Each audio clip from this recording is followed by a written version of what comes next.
김구에게 야단 맞은 일은 내 아버지의 평생 자랑거리였다.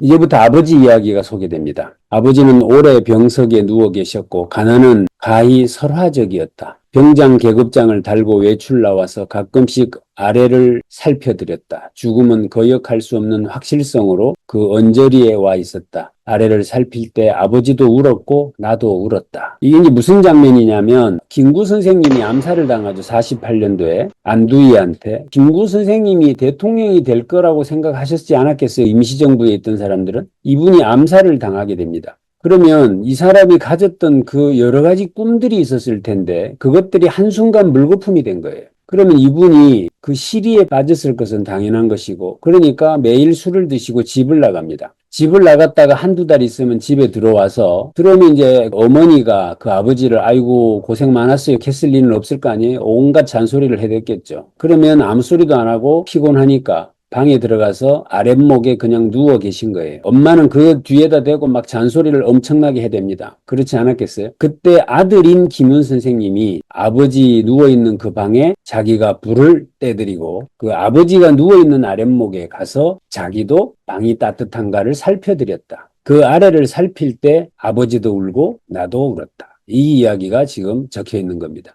아버지는 1910년에 태어나셨다. 나는 1948년에 태어났다. 연상이 되시나요? 1910년이면 우리나라가 한일 합방을 해서 일본에게 나라를 뺏긴 해입니다. 자기는 몇 년에 태어났어요? 1948년이면 우리나라가 임시정부가 수립될 때 태어나신 겁니다. 이 기가 막힌 운명의 어떤 시간들이죠. 그래서 이 두 해는 우리 부자의 곤고한 삶의 좌표이며 감옥이다. 내 아버지는 19살에 길림을 거쳐 상해로 갔고 임시정부에서 일했다. 뭘 했는지는 분명치 않다. 임시정부에서 한인 자제들에게 한글과 국사, 연극을 지도했다는 사실은 여러 가지 기록에 나온다. 김구에게 야단 맞은 일은 내 아버지의 평생 자랑거리였다. 그러니까 김구 선생님한테 야단 맞은 것을 한 번씩 이렇게 이야기를 하셨겠죠. 내가 그때 그랬더니 말이야, 우리 김구 선생님이 날 보고 말이야, 이렇게 혼내셨어. 이런 것들을 자랑삼아 하셨다. 이런 이야기예요. 내가 실패를 거듭하는 까닭을 나는 안다. 내 아버지의 삶의 파탄과 광기, 그의 꿈과 울분과 절망의 하중을 내가 감당하지 못하기 때문이다. 그 신선한 기억들을 나는 겨우 몇 자 쓰려 한다. 아버지는 63년을 살고 기세하셨다. 나는 이제 아버지보다 더 오래 살고 있다. 나는 젊은 날에 내 아버지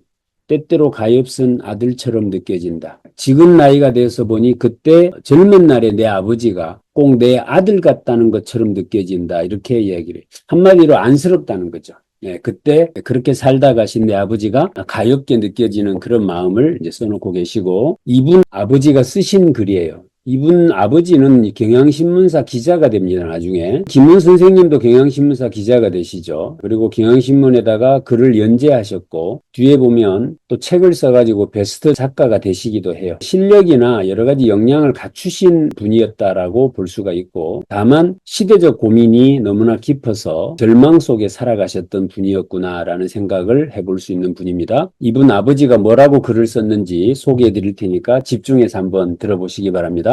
조국이란 것이 우리에게는 그리 매력적인 존재가 아니었다. 으스러지게 부둥켜 안아보고 싶고 그 품에 안기고 싶은 조국이지만 우리에게 몸부림만 치게 하고 일경의 칼자루 밑에 찍소리도 못하는 조국.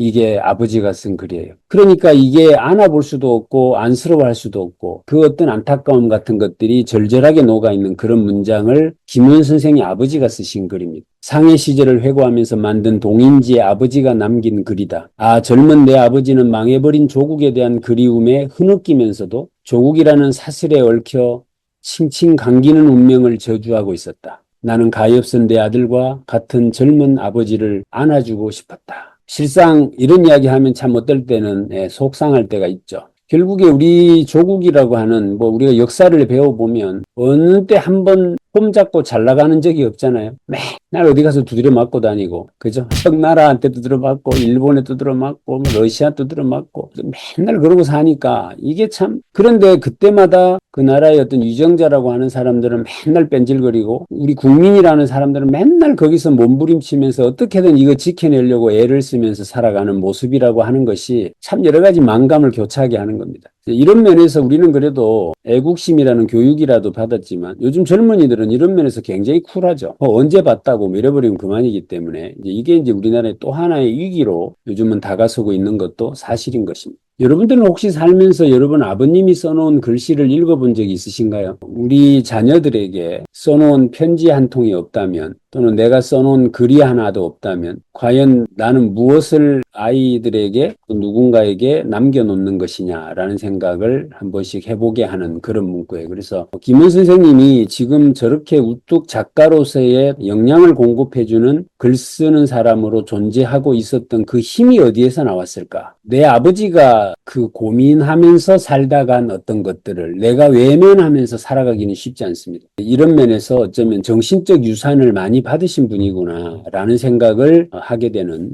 장면이다.